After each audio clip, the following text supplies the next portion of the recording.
এক ছিল গ্রাম। গ্রামে বাস করত কারিব ও সিফাত নামের দুই বন্ধু। তারা ছিল খুবই ভালো বন্ধু, একে অপরের বিপদে সব সময় পাশে থাকত।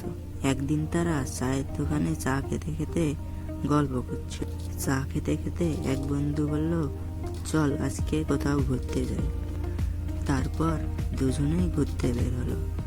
ঘুরতে ঘুরতে কখন যে তারা বনের ভিতরে এসেছে তারা বুঝতেই পারল না। বনের ভিতরে হাঁটতে হাঁটতে হঠাৎ দেখলো তাদের সামনে একটি বিশাল ভাল্লুক। ভাল্লুককে দেখে তারা দুজনেই ভয়ে কাঁপতে লাগলো। এবার জানতো কিভাবে গাছে উঠতে হয়, তাই সে দৌড়ে গিয়ে গাছের মগ ডালে উঠে বসে থাকলো। তার আরেক বন্ধু কারিব, সে তো জানতো না কিভাবে গাছে উঠতে হয়, তবে সে জানতো ভাল্লুক মৃত কোনো প্রাণীকে খায় না, তাই সে কিছু না ভেবেই মাটিতে শুয়ে পড়ল।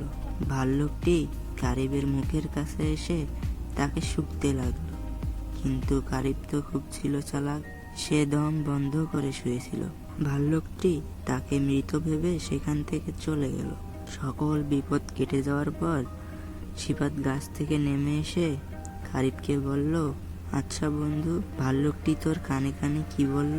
কারিব বলল, ভাল্লুকটি আমার কানে কানে বলল, প্রকৃত বন্ধু তার বন্ধুকে কখনো বিপদে ফেলে রেখে যায় না, বিপদে পড়লেই প্রকৃত বন্ধুকে চেনা যায়।